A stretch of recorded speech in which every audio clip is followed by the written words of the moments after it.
안녕하십니까. 한 주 동안 잘 지내셨습니까? 이번 한 주라고 하기에는 좀 짧은 3일간의 시간이었는데요.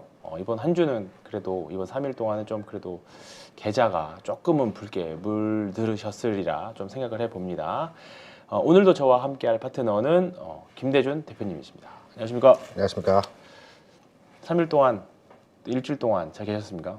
네. 푹 쉬고, 푹 쉬고 네, 돈도 많이 벌고. 3일 이제 주시장이 열렸고요. 네. 제 그 바이오리듬상 네. 주시장 물론 매일매일 열리면 또 시장이 나름대로의, 좋을 때는 그렇죠. 긍정적인 부분도 있겠지만 최근까지만 하면 주말에도 열었으면 하는. 네, 일주일에 그렇죠. 3일 정도 네. 딱 적당한 것 같고 그 황대현 예전에 네. 주시장 토요일 개장한 거 혹시 경험하셨나요? 그거까지는 저는 네. 99년, 2000년도까지만 하더라도 네. 토요일 반장 간장이 개장이 열렸었나요? 있었습니다. 오전장만. 네. 네. 대신에 점심시간이 있었고요. 토요일 반장이 없어지면서 점심시간이 없어졌습니다. 그래서 오래된 일은 아니고요. 99년, 2000년. 오래됐는데 그 정도면 오랬는데. 네, 토요일 날 일주일 6일 주시장 개장이 됐었습니다. 그때 예전에 토요일 날 은행들 근무했던 것까지는 저 어렸을 때 기억은 나는데. 그렇죠. 여기 하나 더 팁을 드리면 네. 증권회사가 쉬는 날이 몇몇 날 있는데요. 네. 은행이 쉴 때는 무조건 쉽니다. 그렇죠. 맞습니다. 그래서 5월 1일 그 근로자의 날. 근로자의 네. 날에도 주시장이 개장이 되지 않습니다. 네. 은행도 업무를 하지 않기 때문에. 그렇죠. 하지만 달력에는 빨간 날은 아니죠. 빨간 날은 아니죠. 네. 네. 주시장이 근데 공공기관들은 다 또 하잖아요. 네, 휴장을 합니다. 네. 이거 팁이었고요. 팁인가요? 네, 알겠습니다. 알겠고요. 네, 이번 주 3일이지만 네. 3일 동안 지수는 올랐습니다. 지금 일단은 5일 연속, 6일 연속, 5일 연속이네요. 5일 연속 오르고 있고요. 조금 아쉬운, 좀 안타까운 일일 수 있지만 개인들은 계속 지금 매도를 일관하고 있고, 그렇죠. 외국인들은 오늘도 거의 1조에 가까운 네. 금액이고요. 저희가 작년 연간으로 봤을 때는 매도지만 작년 하반기부터만 보면 꽤 많은 금액을 매수하고 있다라고 말씀드렸는데 작년 7월부터 지금까지 16조, 네. 16조를 매수하고 있고요.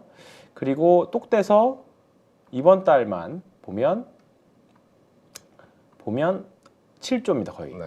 그러니까 작년 하반기에 9조 사고 이번 달 7조 산 거예요. 그러니까 작년 6개월에 걸쳐서 산 물량을 지금 한 달에 걸쳐서 폭발적으로 집중적으로 사고 있다. 그렇다 보니까 지금 지수가 지금 1월부터 시작해서 지금 이렇게 2200포인트 정도 원전에서 시작한 이때까지만 해도 사실 이제 경기 침체 현실화다라고 했지만 사실 이때가 이제 여러 가지 제도적인 부분하고 반대 매매 부분들이 좀 이제 마무리가 되고 급격하게 진짜 요때 반대 매매 막느라 정말 고생했던 기억들이 나거든요. 제 주변 사람들도 그렇고 친구들도 그렇고. 그렇죠. 근데 이제 거기 진짜 항상 보면 인간의 이게 개인 투자들의 심리를 거의 극한으로 밀어넣고 네. 거의 낭떠러지에서 거의 그냥 동아줄도 아니고 그냥 실 몇 개 주고 그렇죠. 살아남을 사람들만 살아남아라.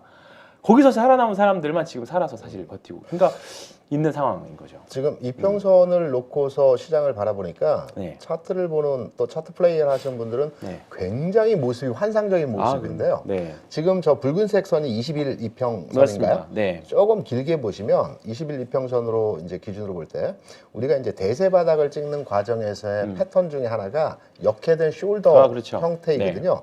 20일 이평선이 지금 정확하게 역해된 숄더의 오른쪽 그렇죠. 어깨를 만들어가고 있는 상태에서의 지점입니다. 이걸 조금 두껍게 해서 볼까요? 21선을? 네, 두께에서 한번 보면 이거를 아주 두껍게 해서 보면 차트 분석을 그렇죠? 하시는 분들 같은 경우에는 지금 역해된 숄더를 만들어가고 있는 네. 오른쪽 어깨 중단부죠. 그렇죠. 이제부터 시작하는 네. 출발점이라고 네. 볼 수 있는 차트 분석을 통해서 흐름을 잡는 분들은 네. 이런 패턴의 차트를 굉장히 좋아합니다. 그렇죠. 그리고 여기서 거래량이 더 증가를 하는 패턴이라고 한다면 이건 무조건 따라잡는 그렇죠. 종목의 네. 패턴이거든요. 그래서 지금은 차트도 아주 좋아졌습니다. 그렇죠. 이제 단기적으로는 신고가 영역이고 네. 딱 여기에 제가 주황색 선을 표시해 놓은 게 제가 보는 이제 200일선 또는 주선으로 보면 이제 40주선이 되는데 네. 사실 이런 장기 이평선의 첫 번째 헤딩은 대부분 사실 조정을 맞고 내려오죠. 그렇죠. 대부분 조정 맞는데 다행히 두 번째 조정에서도 맞는데 이번에는 뚫고 이제 사실 올라가 버리는 그런 모습을 좀 보여주고 있습니다. 네. 일단은 제가 생각하기에는 사실 계속 상저하고 이야기하는데 네. 일단 상반기 1월이 좀 상반기에 1월이긴 하지만 일단 네. 센 모습을 좀 보여주고 있고요. 일단은 단기적으로만 봐도 지금 외국인들이 이번 달 7조 샀고 네. 작년부터 16조까지 사는 거 생각을 해보면 네. 이 정도 샀는데 급락이 올까 과연? 그 생각은 듭니다. 네. 외국 투자자는 지난해 10월, 11월에 7조를 샀고요. 네. 12월 한 달 동안 2조를 팔았습니다. 그죠? 네. 1월 들어가지고 7조 사고 있죠. 매수를 네. 하고 있습니다. 근데 조금 시각을 넓게 해서 보면 2020년과 21년도와 22년도에 대략 두 해에 걸쳐서 25조 이상을 팔았거든요. 그렇죠. 네. 그러면 25조 매도하고 15조 매수한 것은 그렇죠. 일반적인 주식 포트폴리오 그렇죠. 측면에서 네. 일상적인 현상에서의 맞습니다. 내용이라고도 볼 수가 있습니다. 맞습니다. 주식을 팔고 일정 부분 한 60% 정도 주식을 담은 거죠. 그렇죠. 여기서 더 담느냐, 다 채우느냐, 그렇죠. 상황에 따라 지수가 움직임이 이제 달라질 것이고 네. 오늘 장 그 의미 있는 몇 가지 포인트들이 있었던 것 같아요. 네. 왜냐하면 지수 흐름에서의 모습을 보게 되더라도 위로 올라갔다가 좀 밀렸죠. 그렇죠.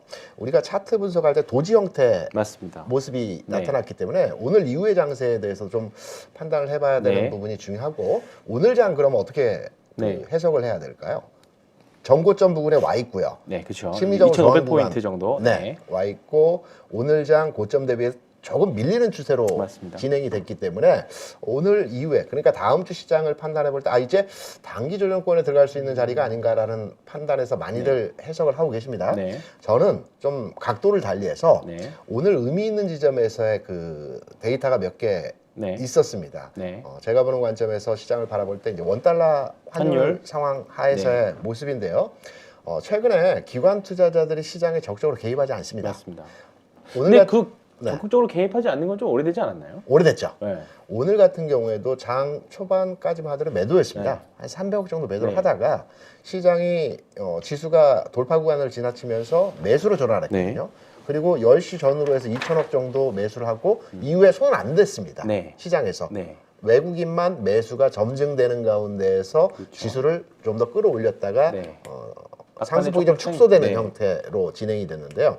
이 부분은 제가 원달러 환율의 차트 한번 보시면서 네. 그 내용에 대한 부분을 해석해 드리고 외국인들이 그럼 언제까지 살지 왜 이렇게 무차별적으로 1조 원씩 매수를 하는지 네. 이 부분도 한번 곁들여서 가장 간지러운 그렇죠. 지금 부분이죠. 한번 네, 해석을 한번 해드리도록 긁어주시겠다. 네. 하겠습니다. 그럼 지금부터 이제 본격적으로 저도 굉장히 지금 중요한 구간이라고 판단이 되거든요. 한번 이제 오늘장 분석이랑 다음 주 대응 전략까지 그렇죠. 해서 한번 쭉 달려보도록 하겠습니다. 네. 일단은 이제 사실 상저하고에 대한 이야기가 나왔는데 이제 네. 슬슬 네. 상고하죠. 또는 네. 상저하고는 상저하고인데 지금이 상저하거나 또는 2월 달에 조정이 마지막 조정일 수도 있다. 저점이 지금 정도다. 당연하죠. 네, 해석을 그렇게 해버리는 네. 지금이 상저입니다. 그러니까 연말 지수는 아주 지금보다 더 높다. 네. 그렇게도 해석을 하는 이제 의견들이 슬슬 나오기 시작하는데 네네. 일단은 다음 주가 네. 아주 중요한 일이 있잖아요. 네. 일단 다음 주가 FOMC가 있습니다. 지금 블랙아웃 기간이기도 해서 그렇죠. 지금 흘러가고 있는 과정이기는 한데 일단 FOMC 전에 주가가 올라가고는 있습니다. 네. 그거는 결국은 이제 2월 달에는 25bp, 그래서 네. 3월 달에도 25bp, 그 이후에 동결 정도를 사실 좀 기대하고 있는 것 같아요. 그래서 1월에 주식시장 반등은 2월 달 FOMC에서 기준금리 인상폭이 예를 50bp 정도였는데 25bp로 좀 줄어들 것이라는 기대에서 시작돼서 지금까지 와 있습니다. 그러면 이제 2월 1일 네. 다음 주 목요일인데요. 이제 미국 우리나라 시간으로 목요일 날 새벽에 또는 화수 정도가 되면 네. 기대감이 소멸되는 그런 그림이 좀 나올 수 있을 거라고 봅니다. 이런 부분에 대해서는 저는 이제 그렇게 그래서 다음 주는 네. 오늘 저는 사실 오늘하고 해서 오늘부터 조금씩 대형 주들은 줄이자라고 말씀을 좀 드렸고 다음 주 월요일 날 혹시나 지수가 한 번 더 슈팅이 좀 나와주면 사실 어제도 뭐 미국 시장 막판에 좋았어서 올라간 거고 지금 나스닥 선물이 한 0.6% 정도 빠지니까 네.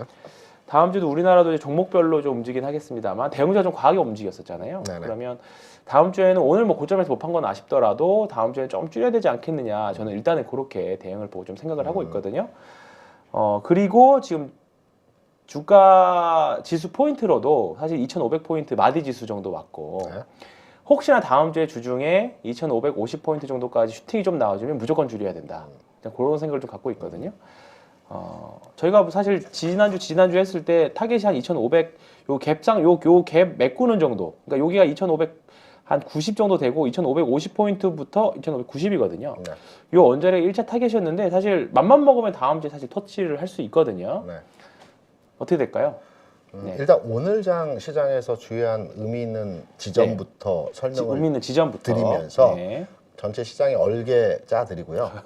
그리고 전망까지 한번 네. 힘차게 한번 달려가면서 일타 강사 설명을 요즘에 일타 관련 네, 드라마도 하겠습니다. 하던데 네, 일타 강사님. 지금 오늘장에서 앞서 말씀드린 대로 외국인 투자자들은 어제 오늘 뭐 8, 9천억 정도 연속에 순매수를 하고 있습니다. 반면에 기관 투자자들은 시장의 개입도가 그렇게 적극적이지 않습니다. 네. 오늘 같은 경우에 장 초반에 매도였다가 매수로 전환한 이후에 10시 이후에 시장 관망세로의 분위기였거든요. 그 이유에 대해서 먼저 지금 그림을 한번 보시면서 설명을 드려보도록 하겠습니다. 지금 대표님 PC로 네, 제 PC로 옮기셔가지고 지금 보시는 그 차트는 원달러 이제 일봉하고 10분봉의 흐름의 차트입니다. 좌측에 있는 게 일봉이고요. 우측이 이제 10분봉입니다. 여기서 어떤 부분을 체크하셔야 되냐면 기관 투자자들이 적극적으로 매수했던 구간에서의 시점입니다. 이 환율이 이렇게 급락했을 때 적극적으로 매수를 했고요. 일시적으로 매도를 하는 구간, 상승하는 구간에서는 매도를 했습니다. 그리고 최근에서의 상황, 그렇죠. 환율이 지금 한 열흘 정도 구간입니다. 이 구간에서는 관망입니다. 관망이라고 하는 것이 어떠냐면 시장 참여도가 없는 것이 아니고 어떤 날은 매수를 하고 어떤 날은 매도를 하고 또 장중에도 매수를 했다가 매도를 하고 매도를 했다가 매수를 하는 이런 형태로의 진행이 일관성 없는 형태의 모습이 나타나고 있다고 볼 수 있습니다. 왜냐하면 현재 환율 상황에서의 모습이 방향성이 만들어지지 않았기 때문에 그러하거든요. 기관 투자자들이 주식을 사야지만이 시장의 분위기가 굉장히 좋아집니다. 그렇죠. 특히 종목장이 되잖아요. 외국인들은 시가총액 상위 위주의 종목으로 투자를 하기 때문에 지수는 올라가는 반면에 종목들은 다소 정체되는. 지수만 올라가는. 삼성전자는 올라가는데 나머지 종목들은 좀 처지는 이런 형태에서의 시장 모습이기 때문에 시장의 질적인 모습이 그렇게 좋다라고 볼 수는 없습니다. 하지만 기관들은 펀드를 운용하죠. 굉장히 많은 종류의 그 포트폴리오를 바스켓에 담아놨기 때문에 주식을 매수할 때 각종 그 바스켓에 있는 종목들에 대해 전체 매수를 진행을 합니다. 그래서 상승 종목이 월등하게 많아지는 형태로의 시장 분위기가 좋아지는 모습인데요. 오늘 기관 투자자들은 장 초반에 10분봉이거든요. 장 초반에 그 월말 내고 물량, 그러니까 수출업체들이 월말이 다가오면 기존에 수출했던 물량을 일시에 결제하는 월말 내고 물량이 그 말일 2, 3일 전에 내고 물량이 들어옵니다. 이러한 과정에서 장 초반에 내고 물량이 집중되면서 환율이 최근래에서의 그 지지선이라고 볼 수 있죠. 최근래에서의 지지선을 깨버렸습니다. 일시적으로 툭 깨니까 기관이 매도였다가 여기서 매수로 바로 방향 전환을 해버렸습니다. 1,600억, 1,800억 정도를 이 구간에서 매수를 했거든요. 그리고 나서 환율이 휩소 현상 이후에 다시 제자리로의 움직임이 진행이 됐습니다. 그러면 기관들은 환율을 가지고 운용을 한다. 뭐 이유는 간단합니다. 연기금 기준으로 해서 판단을 볼 때 연기금이 850조 정도를 운용을 하는데요. 이제 반절은 해외 투자에 집중되어 있고 반절은 국내 자산에 투자되어 있습니다. 주식, 그리고 채권, 부동산, 대체 자산들에 대해서 투자되어져 있는데 환율 해외에 나간 자산은 450조 정도 되는 자산은 환율에 지금 완전히 개방되어 있는 상태거든요. 그래서 환율이 내려가면 환차 손이 발생하거든요. 환차 손이 발생하게 되면 국내 주식을 매도해서 해외 자산에 충당을 하게 되는 겁니다. 또 환율이 올라갈 때는 마찬가지 형태의 진행이 되는 거이기 때문에 이러한 형태에서 이제 기관 투자자들은 환율에 대해서 굉장히 민감하게 투자 대응을 한다라고 볼 수 있는데요. 그럼 환율 과연 앞으로의 전망치가 어떠할지를 먼저 간단하게 기관의 그 동향부터의 상황을 판단해 보겠습니다. 환율 상황을 보면 지난 금융위기 때 1,555원, 대략 고점은 1,600원까지 장중 살짝 찍는 가격이 나타났고요. 최근 1,444원까지 올라가는 형태에서의 모습이 진행이 됐습니다. 월봉입니다. 월봉에서 모습을 보게 되면 환율의 지지선은 환율 1,230원 수준입니다. 이 수준입니다. 지금 가격 수준입니다. 이 가격이 절대적으로 강력한 지지선입니다. 왜냐하면 지난 9월, 10월, 7월, 8월 이때 7, 8, 9월에 지수가 굉장히 급격하게 2,150포인트까지 빠질 때가 그렇죠. 있었습니다. 이때 이 저항 구간을 돌파하면서 환율 슈팅이 네. 나와버렸습니다. 네. 그러면서 주시장이 급락을 했거든요. 네. 한번 돌파되어진 자리는 이후에 지지선으로 작용을 바뀌죠. 하게 됩니다. 네. 지지와 저항이 뒤바뀌는. 그렇죠. 네. 그래서 지금 가격 수준 1230원 전후로 한 가격 구간이 네. 지지 구간으로의 가격이 나오는 형태입니다. 과거 사례를 보게 되더라도 이 금융위기 때에도 환율이 꺾임 과정이 나타나는 구간에서 한 발에 꺾이지 않거든요. 그렇죠. 여기도 월봉이기 때문에 그 텀이 짧지 없어 않습니다. 보이지만, 네. 두 번의 흐름의 가격을 만들어주고 꺾였거든요. 네. 그러면 이 장이 환율이 뒷받침되는 가운데에서 시장의 분위기가 좋아지려고 한다면 환율 상승의 흐름이 한번 나온 이후에 이게 이렇게 꺾여야 진짜 시장의 긍정의 흐름으로 에너지. 진행이 네. 되는 상황이라고 볼 수가 있습니다.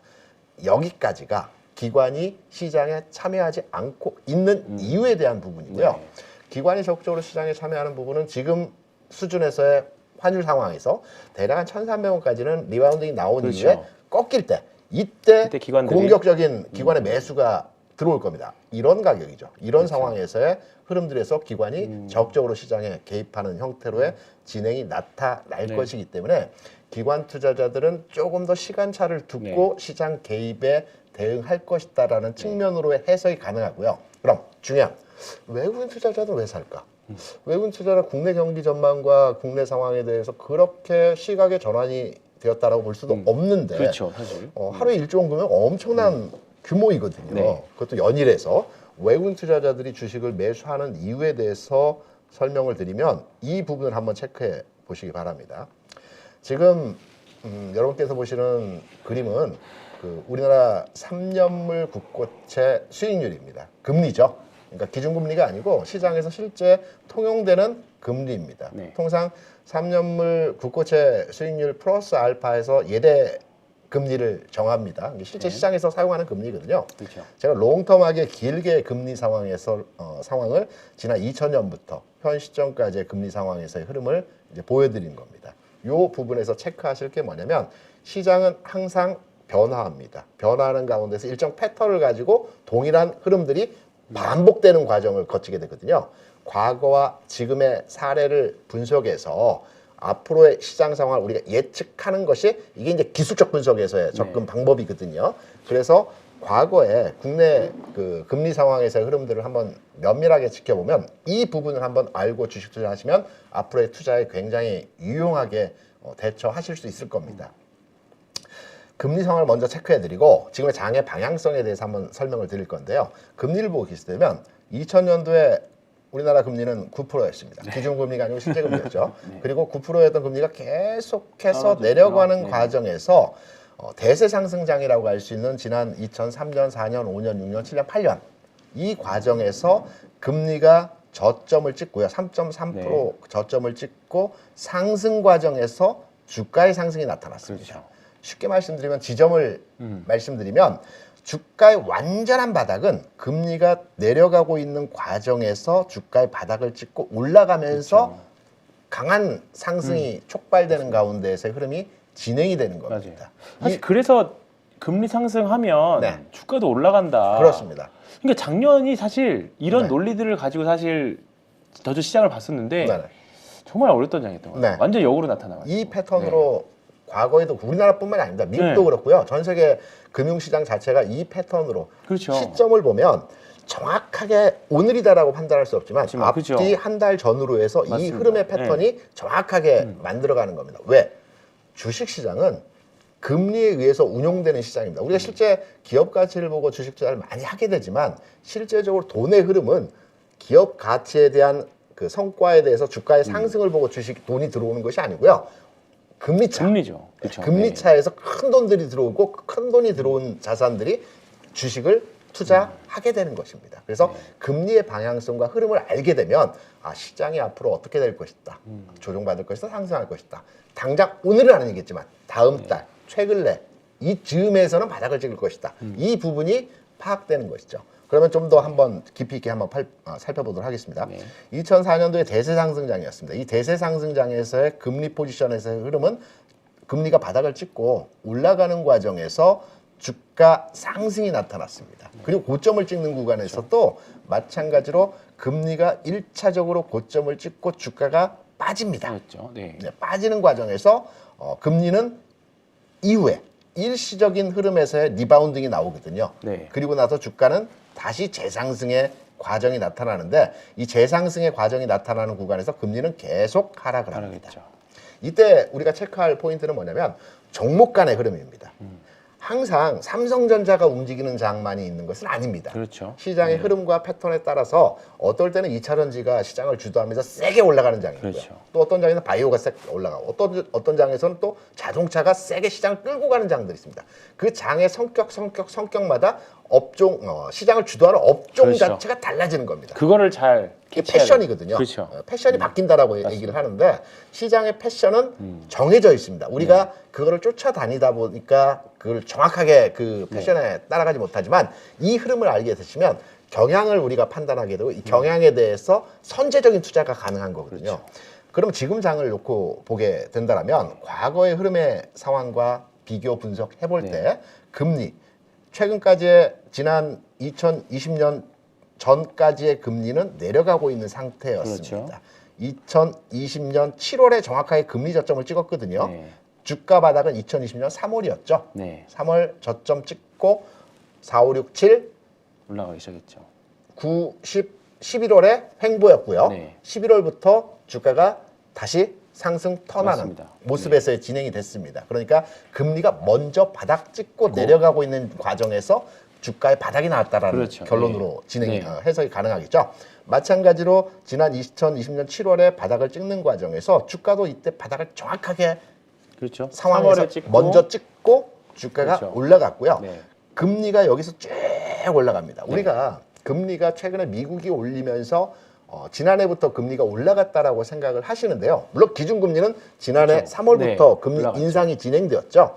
하지만 시장에서 시장금리는- 통용되는 실제 금리는 2020년 7월부터 금리가 조금씩 올라가면서 이때부터 금리는 시그널을 보여주고 있었습니다. 네. 아, 시장이 6개월 뒤에, 7개월 뒤에는 주가 고점을 찍는 상황이 나타날 것이다라는 것을 채권 시장에서는 보여주고 있었던 네. 거죠. 이러한 상황에서의 흐름들이 진행이 되었고요. 지난 그 2002년부터의 대세 상승장의 흐름과 지금의 장을 판단해 보게 된다면 금리 상황도 마찬가지입니다. 일차적인 반등이 진행된 이후에 다시 쭉 꺾일 때 이때 네. 시장은 큰 폭의 주가 상승, 이 가치주 네. 섹터 실적 장세라고 제가 표현을 했는데요. 이 장이 한번 오게 되는 겁니다. 요게 여러분의 이해도를 좀 더 쉽게 해드리기 위해서 하나 더 제가 체크해서 여러분의 이해도를 높여 드리는 부분으로 한번 설명을 드려보도록 하겠습니다. 조금 내용이 조금 난이도가 있습니다. 어렵다 네. 말씀을 하시니까 좀 쉽게 여러분 보기 좋게 한번 설명을 드려보도록 하겠습니다. 이게 우리나라 주시장의 월봉입니다. 지난 1980년대에서부터 네. 대략 40년 정도의 주가지수 네. 시장 월봉입니다. 현재 시장은 대세 상승장은 지금까지 총 3번이 있었습니다. 기억나네요. 네, 우리가 네. 대세 상승장이라고 하면 기준이 있습니다. 대세 상승장이 주가가 많이 올랐다고 해서 대세 상승장이 아니고요. 기간차로 4년을 올라가야 됩니다. 4년이요? 예, 4년을 올라가는 장을 대세 상승장이라고 네. 합니다. 주가가 많이 올라가고 종목들이 올라갔다 대세 상승장 이렇게 얘기하는 것이 아니고요. 대세 상승은 4년의 기간 동안 주가가 올라갑니다. 4년. 그리고 우리나라는 패턴이 있습니다. 4년 상승에 10년 횡보입니다. 10년이나요? 네, 지금 보시면 10년 횡보요. 네, 과거의 흐름에서 상황을 보게 되면 지난 1980 한 차트를 5년 조금 이쪽으로 하셔야 돼요. 네, 5년 정도에서부터죠. 화면이 좀 차트 잘려서. 상황이 네. 이렇게 한번 네. 옮겨 이게 다시 바꿨네요. 바꾸셨네요. 빠르시네요. 네, 네. 지금 보시게 되면 저게 지금 83년부터 네, 80 한 여기 한 4, 5년 되겠죠. 네. 4년을 상승합니다. 주가가 쭉 네. 해서 88년, 89년까지 상승을 네. 합니다.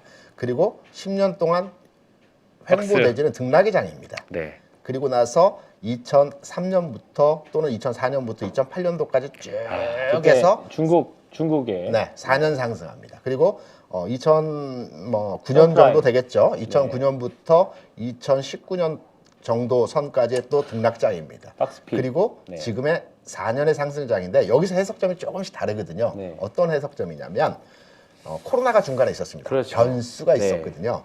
우리가 통상적으로 시장을 판단할 때 4년 상승장을 판단할 때 여기서부터 출발점을 잡는 분들도 계십니다. 그럴 수 있죠. 여기서부터 이 과정의 상승장으로 잡는 분들이 계시고요. 네. 또는 이 과정에 대해서 맞지 않다. 왜냐하면 기간의 10년 기간을 충족하지 않기 때문에 맞지 않다. 기간적으로 볼 때는 코로나 상황은 기술적 분석하는 차원에서 이렇게 급락하고 바로 제자리로 왔을 때는 차트 해석을 하지 않습니다. 그렇죠. 약간 예외적인 거니까. 네, 그래서 기존의 2,300포인트 출발점이었던 2020년 7월부터의 시점으로 대세 상승장을 기준을 잡는 차티스트들도 많습니다. 네. 그래서 대세 상승장의 출발점은 2020년 7월 요 즈음으로 네. 판단하시는 분들이 계시고요. 그럼 4년 상승이면 아직 좀 남았네요. 4년 상승인데 중간에 한번 꺾여버렸죠. 네. 금리 인상 네. 시그널로 인해서. 네. 그래서 이 장에 대한 아직까지의 대세 상승장 끝나지 않았고요. 판단의 해석점이 조금씩 다른 겁니다. 여기서 하나 더. 대세 상승장이 지금까지의 상황에서 3번 있었다라는 네. 말씀을 드렸는데요. 대세 상승이 한 번 있었고요. 리바운딩이 한 번 네. 있습니다. 대세 상승이 한 번 있고요. 네. 리바운딩이 한 번 네. 있습니다. 대세 상승장이라고 한다라면 네. 앞서 말씀드린 이 부분부터의 대세 상승이라고 그렇죠. 우리가 판단해서 한다면. 시장을 접근한다면 대세 상승이 한 번 있었고요. 있었고, 리바운딩이 한 번 남았다라는 거죠. 이 측면에서의 반복적인 패턴 구간의 흐름을 우리가 예상해 볼 때 이 흐름이 남아있는 상황 하에서 지금의 장이라는 거죠. 시점별로.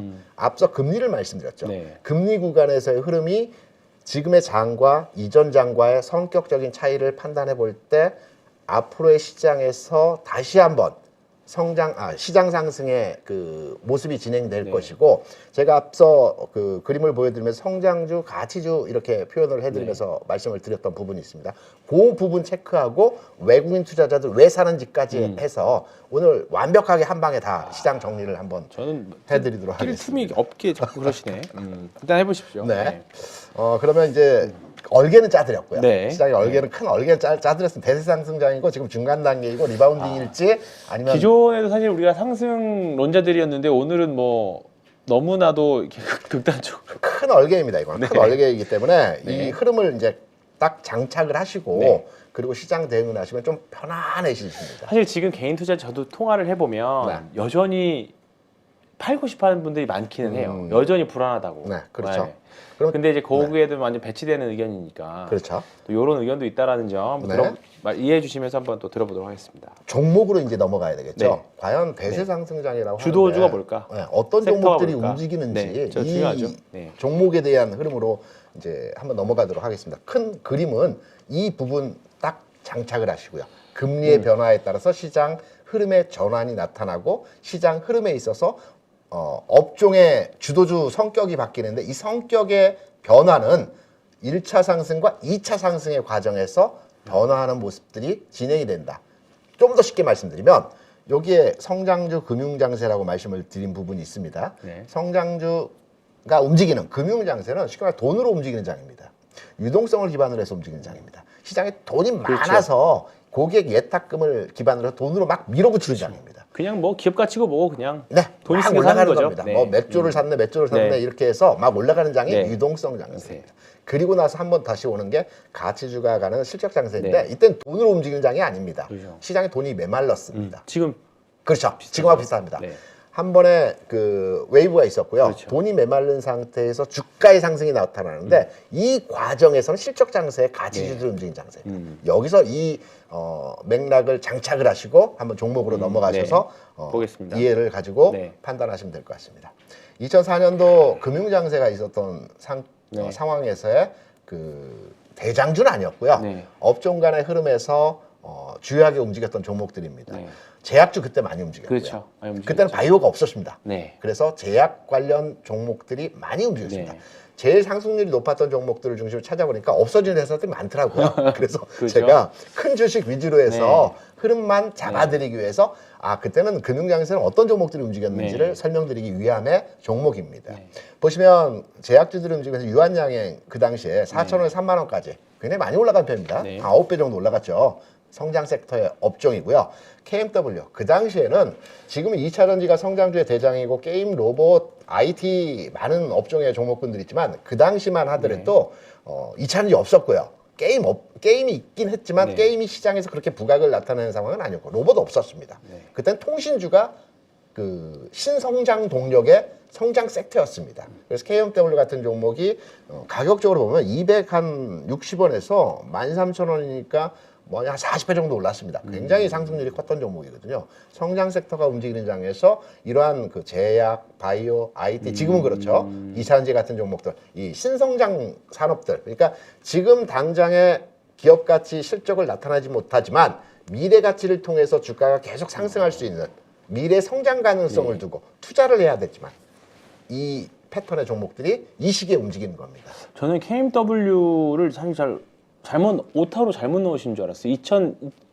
KMW가 5G로 해서 2015년에도 많이 올랐잖아요. 그 뒤로도 많이 올라갔습니다. 네, 근데 보니까 KMW가 2005년부터 2007년까지 그때 서프라임 직전까지 보니까 40배, 그때 뭐 50배. 한 1,000원대 더 길게 넣으면 그러긴 하겠지만 보니까 그러네 266원에서 13,000원 정도까지 40배 올라갔습니다. 40배. 네, 그러네요. 대장주였습니다. 이게. 네, 통신주가 대장주였습니다. 네. 그 뒤로도 많이 올라갔죠. 근데 이때 상승률이 굉장히 컸던 부분이었고요. 네. 성장 섹터들이 먼저 1차적으로 움직입니다. 그럼 앞서 말씀드린 대로 가치주들을 움직여야 되겠죠. 네. 그 다음 패턴, 주가가 한번 롤링 과정을 거치고 나서 웨이브 이후에 가치주가는 돈의 흐름에 의해서 주가가 움직였던 시장이 한번 나타나고 금리가 변화하면서 시장의 색깔이 다 바뀌고 경향이 바뀌면서 이제 기업 실적을 대상으로 해서 투자를 해야 되는구나 라고 해서 가치 섹터들이 움직인 장입니다. 이게 2009년 장세에서의 종목들입니다. 그렇죠. 뭐 많은 종목들이 이때도 움직였지만 제가 대략 생각나는 종목 위주로 해서 찾아봤던 패턴이기 때문에 이보다 더 강한 종목들이 틀림없이 있었을 겁니다. 그렇죠. 철강주 대표적인 갖춰주죠. 그렇죠. 현대제철 이 당시에 주가 뭐 3만 원에서 15만 원, 한 5배 정도 올라갔습니다. 그렇죠. 묵직한 주식이 굉장히 이 월봉이기 때문에 관성을 그냥 쭉 차분하게 월봉 기준에서 5일 그 선 타고 계속 올라갔죠. 현대차 3만 원에서 27만 원까지 올라갔습니다. 현대차 그때 월봉이기 때문에 하염없이 올라갔습니다. 이 패턴의 실적 장세입니다. 그러면 실적 장세, 가치 장세, 지수가 올라가서 다 올라간 거 아니냐 이렇게 그 판단하시는 분들도 그렇지 않죠. 않습니다. 네, 요걸 보시면 됩니다. 네. 금융장세 실적 상세, 시장 패턴이 달라지면서 주가의 종목 차별화 현상도 나타납니다. 보시면 2003, 4, 5, 6, 7, 8 이때 1차적인 그 금융장세 성격의 유동성 장세에서 현대차의 움직임이었습니다. 물론 지수가 움직였기 때문에 상승했죠. 그렇죠. 하지만 상승률 자체는 이후에 2009년, 10년, 11년 요 시기에 주가 상승률이 월등하게 크게 움직이는 상황에서의 진행입니다. KMW 마찬가지로 1차적인 금융장세 성격에서 주가 좀 전에 말 40배 올라갔다고 했죠. 그리고 그 이후에 주가 지수 올라갔습니다. 올라갔음에도 불구하고 주가는 하락 이후에 정체입니다. 그러니까 주가 차별화가 극명하게 나타나는 현상이고요. 미국으로 한번 가보겠습니다. 저 멀리 미국으로 가보게 되면 지금 요즘 한창 핫한 캐터필러가 지금 시장 그 기준입니다. 오늘 새벽 끝난 마감 가격으로의 종목 현상입니다. 제가 금융장세다 또는 실적장세다, 성장주다, 가치주다라고 얘기하는 것은 꼭 우리나라에만 국한돼서 해석되는 부분이 아니고요. 미국이나 여타의 모든 금융시장에서 통용되는 내용에서의 상황입니다. 미국의 테슬라 하면 대표적인 성장주 아니겠습니까? 그리고 캐터필러 하면은 대표적인 가치주의 흐름에서의 종목입니다. 지금 시점에서의 상황을 한번 판단해 보겠습니다. 테슬라는 지난 2020년, 21년, 뭐 22년까지 해서 금융장세에서 10배 정도 올랐습니다. 굉장히 폭발적인 상승에서의 시장 주도형 종목이었죠. 최근에 특히 오늘 한 10% 정도 상승하긴 했었지만 주가 하락과 움직임 자체는 시장을 주도한다라고 보기는 조금 어려운 상황입니다. 많이 떨어졌으니까 일단은 반등하는 정도. 반면에 캐터필러를 보게 되면 지난 2020년, 21년 지수 상승하면서 따라 올라갔습니다. 올라갔지만 최근에서의 흐름은 시장을 선도하고 있습니다. 그렇죠. 흐름이 바뀌는 겁니다. 이 패턴인 거고요. 여기 국내 시장으로 한번 대비해서 판단을 해보겠습니다. 우리가 성장 섹터 하면 많은 대표 종목들이 있지만 그냥 딱 대표 생각나는 네. 우리나라 주식하면 삼성전자 하듯이 그렇죠. 성장 섹터의 대표 종목은 LG화학, 물론 LG 에너솔루션도 있지만 그렇죠. 대명사격인 네. 종목으로 LG화학을 보겠습니다. 성장 섹터라고 하면 2차전지, 제약, 바이오, IT, 게임, 로봇 이제 네. 성장 산업의 종목들이고요. 가치 섹터라고 하면 포스코홀딩스 대표적인 종목입니다. 철강이죠. 네. 그래서 이 가치 섹터의 종목들은 철강, 건설, 조선, 석유화학, 유통, 자동차가 이제 그 가치 섹터입니다. 돈을 계속 버는 회사들입니다. 그렇죠. 실적이 계속 나오고 있는 회사들이고요. 이게 이제 가치 섹터에서의 종목이라고 합니다. 지금 딱 현 시점에서 오늘 장중 가격에서의 흐름입니다. LG화학의 주가와 포스코홀딩스의 주가. 뭐 오늘 이 두 종목은 대략 보합권 아니면 그렇죠? 소폭 마이너스에서 왔다 갔다 했습니다. 어제 잠깐 시장 보시겠습니까? 어제 장 보시게 되면 어제 시장에서 2차전지 강했죠. 그리고 또 강한 업종이 있어요. 철강도 강했고요. 자동차 업종 강했습니다. 자동차가 어제 주도했죠. 현대차. 강했습니다. 네. 그러면 지금은 시장에서 서로 간의 헤게모니 싸움입니다. 앞으로의 시장을 누가 끌고 가느냐에 따라서 어제 같은 경우에는 양 집단, 그러니까 성장 섹터와 가치 섹터가 같이 올라갔습니다. 네. 어제는. 그리고 오늘 장 딱 보게 되면 2차전지 종목에 그 몇몇 종목이 올라가긴 했지만 전반의 대표주라고 쓰는 LG와 포스코홀딩스 소폭 조정을 받았습니다. 중간 단계에서 심 과정이죠. 네. 하지만 추종 종목들이 있습니다. 네. 여기 보이시는 2차전지, 제약, 바이오, IT, 게임, 로봇 중에서 오늘 강했던 종목 SK 바이오사이언스 그렇죠. 강했습니다. 엄청 셌죠. 네, 강했고요. 그리고 몇몇의 제약 관련주와 몇몇의 그 추종주들이 움직임이 나타났습니다. 네. 그리고 가치 섹터에 보면 오늘 건설주, 현대건설, 건설주. 그리고 네. 조선주 중에서 현대미포조선 네, 뭐 3, 중공업도 4%씩 그렇고. 다 올라갔습니다. 그러면 선도주, 대장주들은 일단 교전을 멈추고 있는 상태에서 그쵸. 그 추종주들이 오늘 약진을 하는 상태에서의 모습이 진행이 됐습니다. 아직 누가 헤게모니를 잡느냐는 시장에서 아직 판단이 정확하게 정확히, 그렇죠. 나타나지 않았지만 그래서 좀 어렵죠, 요즘에. 명확한 주도주가 아마 없어서. 다음 주 정도 선에서는 지나고 나면. 제가 이제 애둘러서 이 부분을 싹 여러분들께 끌고 가지 않습니까? 네. 내용을 다음 주 정도에는 시장을 선점하는 그 업종 주도주, 그 리딩 컴퍼니라고도 많이 하죠. 조금 더 명확해질 것 같다. 네, 정확하게 이 리딩 컴퍼니 형태의 종목들이 나타날 것으로 판단이 되고 있고요. 저는 앞서 모두에 설명드린 대로 앞으로의 시장이 긍정적으로 지수 상황에서 흐름을 보고 있습니다. 중간에 조정을 받겠지만 조정받고 또 움직이고 또 움직이고 또 움직이는 형태에서의 상황이 나타날 것이고요. 다만 종목이 움직이는 종목 패턴에서는 가치 섹터에 대한 업종에 대해서 무게 중심을 두고 있고요. 그러면 구체적인 종목들이 어떤 종목들이냐? 철강, 현대제철이고요. 건설, 현대건설이고요. 조선, 현대미포고요. 석유화학, 금호석이고요. 유통, 신세계고요. 자동차, 자동차 많이 있습니다. 이러한 종목의 내용 흐름에서 좀 더 탄력적인 종목의 흐름들이 진행이 될 것이다. 이러한 맥락으로 시장을 큰 얼개를 잡아드리고 업종과 종목에 대해서 이제 전략을 세워가는 형태로의 시장 네. 대응을 하시는 것이 앞으로의 시장 물론 우여곡절 많을 거고요. 올라가면 또 저항이다, 내려가면 또 뭐 지지다 여러 가지 형태에서의 그렇죠. 네. 갑론을박들이 많이 있을 겁니다. 하지만 앞서 설명드린 대로 이 부분에 대한 흐름으로 이제 이해를 하시면서 하나의 큰 얼개 짜드렸고요. 그럼 외국인이 매수하는 이유 한 번 더 네. 들여다 봐야 되겠죠. 네. 왜 매수할까요? 지금 채권입니다. 좀 어렵다라고 앞서 말씀하셔가지고 모르겠습니다. 이 채권 얘기를 하고 환율 얘기를 하다 보면 쉽게 하기가 제가 쉽지가 않더라고요. 네. 그래서 이해가 안 되셔도 한번 들어보시기 바랍니다. 네. 그리고 나는 좀 이 부분에 대해서 공부를 하고 싶다. 2번, 3번 들으시면 조금 이해되실 겁니다. 네. 아셔야 됩니다. 네. 왜냐하면 제가 말씀드렸죠. 큰 시장의 금융시장의 물줄기는 채권 시장에서 끌고 갑니다. 그럼요. 예. 환율은 뒤에 따라가고요. 주시장은 저기 뒤에 조금씩 따라오는 그 꼬맹이입니다. 그래서 채권의 흐름, 금리의 흐름, 전체 시장의 방향성을 잡을 때는 채권 시장의 흐름을 명확하게 이해를 하셔야 되는 겁니다. 요즘에 채권 금리가 급격하게 사실 네. 안정되고 있어요. 외국인이 사는 네. 이유가 여기 있습니다. 맞습니다. 이걸 네, 저도, 보면 네, 그렇게 생각해요. 굉장히 쉽습니다. 맞습니다. 왜 사는지 이유가 알게 되는 겁니다.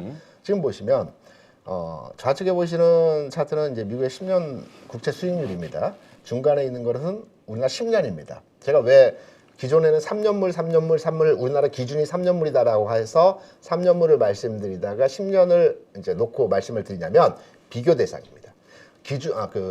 주요 종목이라고 하면 거래가 많이 되고요. 시장에서 가장 많이 사용되는 그 채권이 그 기준이 되는 그 상품입니다. 미국의 10년물이 가장 거래가 많이 되고요. 유통이 많이 됩니다. 우리나라 3년물이 가장 많이 됩니다. 하지만 월물 간의 스프레드가 있기 때문에 금리 차가 다르죠. 3년물과 10년물은 당연히 달라야 됩니다. 왜? 3년 만기 적금과 10년 만기 적금 이자율이 똑같으면 우리가 10년 만기 적금을 이유가 없는 거죠. 그래서 여러분 이해를 돕기 위해서 미국 10년, 한국 10년 왜 스프레드 금리 차가 없기 때문에 거래량 그렇게 10년물이 아주 많지는 않지만 기준이 아니지만 이 부분으로 이제 해석을 드리는 겁니다.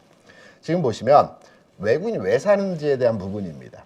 외국인은 첫 번째 한미 금리가 역전될 때 주식을 삽니다. 우리가 통상적으로 원론적으로 이제 주식을 이해할 때 공부를 할 때 미국의 금리가 낮아지고 한국의 금리가 높을 때는 당연히 돈이 낮은 곳에서 높은 곳으로 가기 때문에 한국으로 돈이 들어오는 게 일반적인 현상. 이게 기본적인 원리입니다. 그럼 지금처럼 미국 금리 대비 한국 금리가 낮아요. 그럼 돈이 미국으로 가야 정상이죠. 이게 원론입니다. 이게 책에 나오는 얘기입니다. 근데 시장에서는 이 원론이 맞습니다. 맞아요. 하지만 비틀었다가 다시 풀어지는 현상. 외국인들이 주식을 이 시점, 그러니까 금리 차가 이렇게 붙었다가 다시 벌어질 때 이때 나갑니다. 그러니까 붙을 때는 계속 들어옵니다. 계속 들어왔다가 외국인이 주식을 팔고 높은 금리로 바뀌는 것은 벌어질 때입니다. 그게 왜냐하면 이렇게 판단하고 있습니다.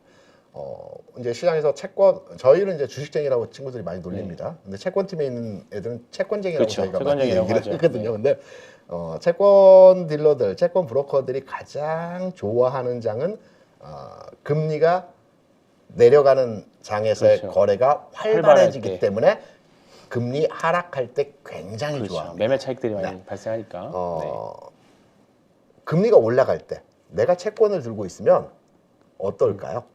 그러니까 하나의 채권을 사서 그냥 가지고 있는 것이 아니고 내가 채권 딜러이어서 채권 운용을 해야 됩니다. 그러면 금리가 오늘 1%였고 내일 2%, 3%, 4%, 5%, 6%, 7% 계속 올라간다는 전제로 시장을 접근했을 때 내가 채권을 운용합니다. 국민연금에서 채권을 한 100조 정도 운용을 하고 있어요. 그럼 뭐 평가 손이 막 척척척 늘어나겠죠. 채권 안 사야죠. 왜냐하면 내일이 돼서 2%가 됐는데 모레가 되면 3%가 됩니다. 모레 사야죠. 근데 글피가 되면 4%예요. 안 사는 게 맞습니다. 이게 정상입니다. 그래서 금리가 올라갈 때는 손 놔버립니다. 매매가 안 됩니다. 그냥 바이 앤 홀드 전략으로 가는 거죠. 만기 전략이다. 대신에 금리가 하락할 때는 하루라도 먼저 사야 되는 거죠. 오늘도 사고 내일도 사고 글피도 사고 그 글피도 사야 됩니다. 물론 이건 전제가 돼야 된답니다. 금리라는 게 항상 왔다 갔다 하지만 그러면 지금 한미 간의 금리 차가 역전이 됐습니다. 기존에는 미국의 금리가 대략 한 0.5, 0.7 정도 높아야 정상 시장이거든요. 지금 약간은 비정상 시장입니다. 돈이 빠져나가는 구간에서 한미 금리가 역전돼서 어느 순간에는 다시 이 스프레드가 다시 벌어질 겁니다. 정상 시장으로 가는 과정이거든요. 그래서 비틀었다가 다시 꼬임이 풀리는 과정에서 외국 투자자의 돈이 쭉 나갑니다. 그러면 이 과정에서의 그 과거 사례에서의 주시장에서 흐름을 보게 되면 지금과 아주 유사합니다. 지난 2016년에 주가 상승에서의 시기에서도 외국인 투자자들이 한미 금리 역전이 이때 나타났거든요. 이때도 기간적으로 두고 매수가 들어왔다가 2018년에서 매도가 쭉 나가는 현상으로 진행이 됐습니다. 이 현상들의 그 매도가 진행이 되었는데요. 그럼 여기서 하나 지금 시장 흐름과 그러면 우리가 포인트를 잡다. 그럼 외국인들이 매도를 하는 시점을 어느 시점으로 한미 금리 차만 보고 있으면 되느냐? 그보다 더 빠른 시점에서의 흐름을 제가 여러분들께 알려드리기 위해서 이 자리에 있는 거 아닙니까? 한미 금리만 보고 있으면 이게 뭐 금리가 뭐 매일 변하는 것도 아니고 민감하게 흐름을 먼저 포착하는 방법이 있습니다. 이게 이제 이 부분은 이제 그 외국인들이 그 매수했던 금리에 대한 부분이고요. 일반적인 부분이고요. 이거는 아까 말씀드렸던 환율에 대한 부분이고요. 자료가 제가 장단기 금리 차인데 그 자료가 지금 빠져 있는 것 같은데 이 부분을 제가 한번 구현해서 설명을 드리겠습니다. 지금 우리나라의 10년물 금리와 3년물 금리가 붙었습니다. 똑같아요. 3.4, 3.2 거의 0.2 정도인데 통상 10년물 금리와 3년물 금리는 0.7에서 1% 수준의 금리 차를 보이는 그렇죠. 게 일반적인 네. 시장에서의 상황입니다. 요걸 어떻게 쉽게 요약하시면 되냐면 은행 가셔서 네. 1년 만기 정기예금이랑 3년 만기 정기예금이랑 봤을 때 네. 원래 3년 만기 정기예금 금리가 더 높아야 되잖아요. 네, 그렇죠. 최근에 보면 더 낮은 것도 있었어요. 네. 그럴 때가 살짝 있었어요. 한미 네. 금리 역전도 나타났지만 국내에서도 장단기 그렇죠. 금리도 역전은 아니지만 거의 많이 붙어 붙어버렸습니다. 네, 그렇습니다. 역전은 네. 잘 안 됩니다. 네. 거의 붙어버렸어요. 스프레드가 없습니다. 네. 그러면 외국인 투자자들이 돈이 빠져나가는 딱 타이밍은 아까 말씀드렸죠. 붙었다가 한미 금리 차가 붙었다가 떨어지는데 네. 이 붙었다가 떨어지는 선제적인 신호가 국내 시장에서 장 단리 금리 차가 붙었다가 떨어지는 구간에서부터 시작합니다. 지금 붙어 있어요. 네. 이 붙어 있는 기간이 언제까지 갈지는 모르겠습니다. 하지만 장중에 채권 시장의 흐름, 여러분 HTS에서 다 보실 수 있습니다. 그리고 제가 이 시간을 통해서 이 금요일 찐시황에서 떨어진다라는 메시지도 여러분께 항상 드릴 거기 때문에 그렇죠. 금요일 시간 항상 애청해주시면 그 시그널 여러분께 네. 바로바로 드릴 거고요. 네. 이 금리 차가 이렇게 붙었다가 떨어지는 구간에서 외국인 돈이 나갑니다. 이때부터. 네. 이때부터 나가는 겁니다. 그래서 이 전 단계까지는 외국인들이 한국 주식을 사는 겁니다. 채권 시장 때문에. 그래서 외국인들이 일 규모상 9천억, 1조 원 이렇게 아무 이유 없는데도 주식을 강력하게 매수하는 근본적인 원인이 채권 시장에서의 흐름이 최근 내에서 그 이상 징후에서의 흐름들, 한미 금리가 역전이 돼 버렸고요. 그리고 국내에서는 장 단리 금리가 붙어버렸습니다. 네. 이 과정에서 외국 자금들이 계속 들어오는 겁니다. 네. 이게 꼬였다가 다시 풀리는 구간이 있을 겁니다. 그 포인트는 1차적으로 장단기 금리가 붙어 있는데 3.4, 3.2인데 정상 시장은 0.7 내외라고 말씀드렸죠. 네. 0.7로 향해서 이렇게 벌어지는 구간에서부터 외국 매도가 나옵니다. 이 구간으로 해석을 하시면 될 겁니다. 여기 보시면 네. 이거 HTS 보시면 다 있습니다. 네. 국고채권 3년이 지금 3.3이고 네. 10년이 3.28이네요. 네, 3.3.3, 3.28이. 그러니까 원래는 더 장기 채권들이 수익률이 좋아져야 되잖아요. 그렇죠. 근데 지금 오히려 단기 채권들 금리가 더 좋은 상태예요. 역전 현상이 발생한 거죠. 그리고 이제 2월 2일에 그 FOMC 회의가 있고요. 그리고 그때 이제 그 빅테크 종목 중에서 애플 그리고 유명한 기업들이 그날 다 실적 실적 발표가 같이 하죠. 있거든요. 네. 근데 우리가 지금 예상하기로는 2월 2일에 FOMC 뭐 금리 인상을 할 수 있겠죠. 하지만 0.25가 대세입니다. 네. 그러면 0.25 대세이고 앞으로의 그 시장에 대한 코멘트가 나오겠죠. 네. 그 연준 의장이. 근데 이제 여기서 하나의 작은 부분이지만 최근에 금리 인상에 대해서 유보적 스탠스에, 그러니까 우리가 물가보다도 경제를 살리겠다라고 하는 나라들이 있습니다. 네. 물가는 그래 그간의 물가 상승률 과도하고 지나치고 경제를 압박하는 요인이지만 우리는 막 죽겠어. 그렇죠. 경제부터 살려야 되겠어. 이렇게 경제를 살립시다. 네, 경제를 살립시다라고 주장한 몇몇의 네. 나라들이 있습니다. 네. 요 나라들 한번 보시면 네. 요 한번 그림 한번 띄워주시죠. 요거까지만 진행하겠습니다. 네, 다 끝났어요. 네. 네. 요 보시면 호주가 호주가 그렇죠. 어제 나왔던 기사였던 것 같은데. 아니요. 10월에 어제도 캐나다입니다. 그치, 네, 캐나다고요. 캐나다고요. 호주가 지난 10월에 예상보다 낮은 호주 금리 그렇죠. 인상을 정책, 그러니까 기억납니다. 정책 전환을 하겠다는 겁니다. 네. 그동안 물가를 잡기 위해서 계속 금리 인상을 했는데 호주는 우리나라는 경제부터 살리겠다.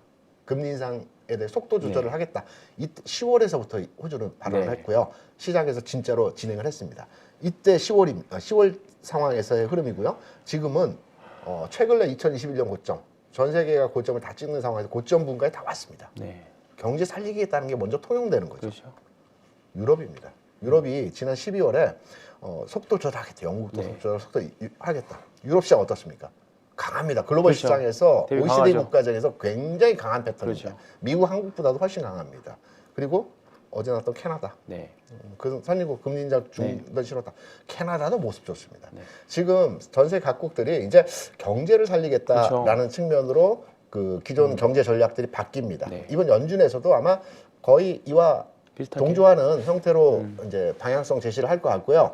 그렇게 된다라고 한다면 뭐 시장에서 여러 가지 변화의 그 그림들이 진행이 될 것 같습니다. 네. 그래서 2월 2일에 뭐 여러 가지 주요 이벤트가 있지만 폭락하는 메시지 나오지 않을 것이다. 예, 안 움직일지언정, 그렇죠. 네. 반영이 안 될지언정 하락으로 크게 전환되는 메시지는 아닐 네. 것이다. 라는 측면으로 일단 큰얼게 짜드리고 짧은 구간에서 기간별의 이벤트에 대한 주요 내용도 한번 저 나름대로 개인적으로 판단하는 내용들을 여러분께 오늘 아주 긴 내용을 설명을 해주셨습니다. 일단은 어쨌든 다음 주 2월 1일이 단기 사실 명분은 좀 될 수 있잖아요. 네, 명분은 그렇기 때문에 혹시나 다음 주 월, 화, 수 합쳐서 뭐 2,500포인트를 넘어가는 그림이 나온다라고 하면 대형주 위주로는 확실히 조금은 정리하셨다가 이제 FOMC 끝나고 나서 지금 여기 페드와치 보시면 98% 정도니까 25bp 인상 확률이 그러면 뭐 거의 25bp 올라가고 그리고 나서 이제 금리 인상에 대한 속도 조절론이 이제 그 이후에 코멘트들이 좀 나오겠죠. 그쵸. 사실 그 코멘트가 사실 우리가 근본적으로 사실 바라는 부분들이잖아요. 그렇죠. 예전에 작년 같은 경우에는 금리 인상 기대하지 마라라는 인하에 대한 그렇죠, 기대하지 그렇죠. 마라는 뉘앙스가 계속 나왔었는데 네. 이제 다른 선진국 국가들이 이런 뉘앙스의 이제 의사들이 먼저 비추기 시작했었고 사실 이런 부분들이 미국에서 나오기를 기대했던 건데 기대했다기보다는 이렇게 고금리 유지하다가는 사실 미국도 니네도 못 버텨 이렇게 될 것 같으니까 그런 부분들 사실 기대하고 있는 부분들입니다. 그래서 사실 하반기에 대한 금리 인하를 올해는 기대하지 말아야 했는데 올해 연준 위원들도 비둘기파적인 사람들도 많이 바뀌고 그렇죠. 그렇게 되면 하반기는 또 어떻게 될지 모릅니다. 우리가 금리 인상 속도도 이렇게 될지 예상하지 못했던 것처럼 섣불리 예상하기는 좀 어렵다. 대신에 그 과정에서의 변동성들은 굉장히 많이 나오겠지만 첫 번째 외국인들이 굉장히 많이 샀다. 대신에 색깔은 확실히 2020년, 2021년과는 좀 다른 색깔일 것이다. 왜냐하면 금리 환경이 달랐기 때문에 그렇죠. 시장의 유동자금도 다르고 그리고 분명히 주도하는 섹터들 최근에 올라가는 종목들 보면 갑자기 AI들이 사실 AI는 전형적인 성장 주식인데도 불구하고 이번 주에 로봇도 사실 뭐 투경을 맞아서 투자 경고가 지정이 되면서 좀 변동성이 크게 나오긴 했습니다만 로봇이랑 AI 주가 이번 주에 강했던 것처럼 시장이 그냥 사실 이런 종목 관련 종목들이 사실 지수를 뭔가 움직이는 종목들은 사실 아니잖아요. 그렇죠. 네. 정말 소규모에서 노는 플레이들을 하는 건데 일정 부분은 죄송합니다. 가지 투자 부분에서는 일정 부분 큰 주식 굵게 가져가시고 소규모 조금 약간 알파 전략으로 성장 주식들 보는데 아까 쭉 말씀하실 때 제가 가치주라고 판단된 대표적인 종목들을 좀 봤더니 요거 대한유하고요. 요거는 이제 유상증자 마친 롯데케미칼이고 그 다음에 금호석유 말씀하셨던 거. 이번 주 지수는 좋았지만 다 사실 조정 받았거든요. 그렇죠. 그다음에 뭐 하나솔루션도 마찬가지입니다. 하나솔루션도 좀 오르긴 했지만 여전히 뭐 유상증자 이제 마무리 국면하고 이제 올라가는 쉬어가는 그런 국면들. 그런 국면들이 있습니다. 현대제철도 이번 주에 이 현대제철은 신고가를 가는 그런 그림이네요. 현대제철도 그렇고요. 저는 다음 주에 개인적으로 삼성 엔지니어링 같은 거 정말 좋은 그림인 것 같아요. 삼성 엔지니어링도 그렇고 잠시만요. 현대건설도 그렇고. 이거 제가 꼭꼭 숨겨놨던 종목인데. 네. 종목?